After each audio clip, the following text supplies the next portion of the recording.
Merci, Monsieur le Président. Madame la Ministre, Madame la Présidente de la Commission des lois, mes chers collègues. Le rapport des élections provinciales dans Nouvelle-Calédonie qui permettent de renouveler intégralement les membres des assemblées délibérantes de chacune des 3 provinces de Nouvelle-Calédonie, ainsi que de façon concomitante les membres du Congrès, n'est pas une question nouvelle. Le mandat des membres des assemblées de province et du Congrès élus le 12 mai 2019 a déjà été prolongé à 2 reprises.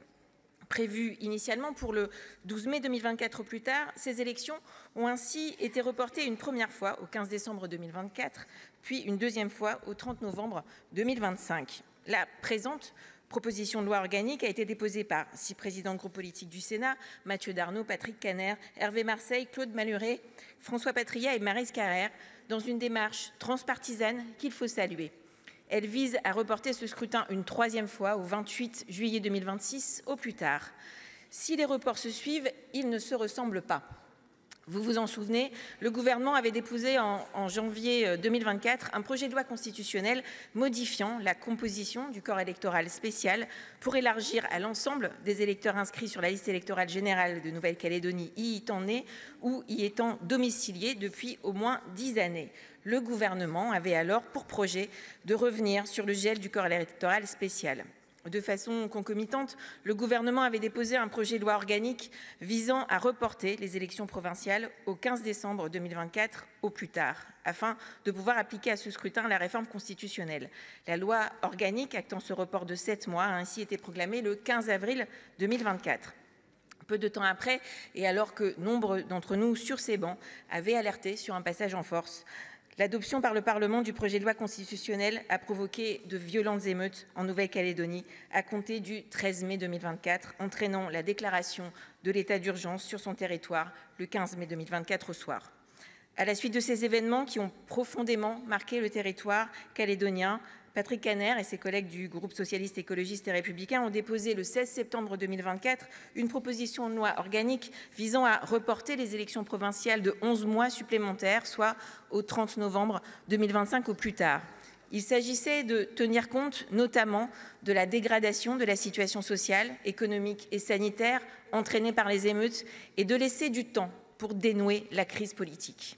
La loi organique du 15 novembre 2024 a acté ce report. Ainsi, en l'état du droit, le scrutin doit avoir lieu au 30 novembre 2025 au plus tard.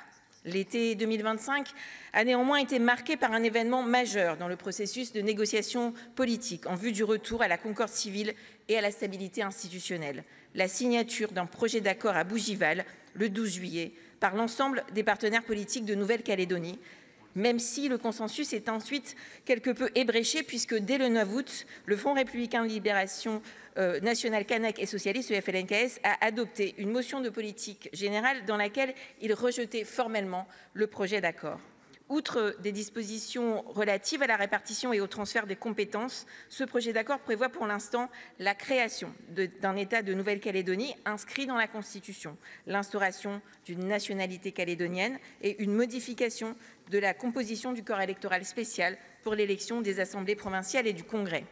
Le projet d'accord comprend également en regard un calendrier indicatif de mise en œuvre prévoyant le report des élections provinciales à juin 2026. En cohérence avec ce calendrier, la présente proposition de loi organique déposée le 13 août dernier vise à reporter les élections au 28 juin 2026 au plus tard, soit un report de 7 mois supplémentaires.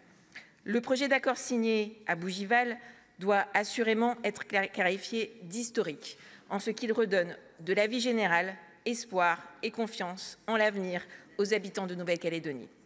Après 4 années d'impasse provoquées par le dernier référendum du 12 décembre 2021, il offre enfin la perspective d'un avenir commun, avec l'élaboration d'un nouveau statut institutionnel pour la Nouvelle-Calédonie.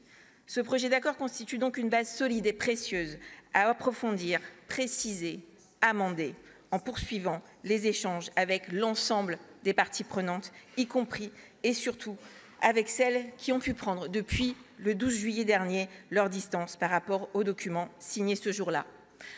J'ajouterai aussi et surtout que le report de ces élections doit être vu comme l'opportunité de discuter, loin de toute pression liée à des échéances électorales prochaines. Sans consensus large, la porte ouverte à Bougival se refermera.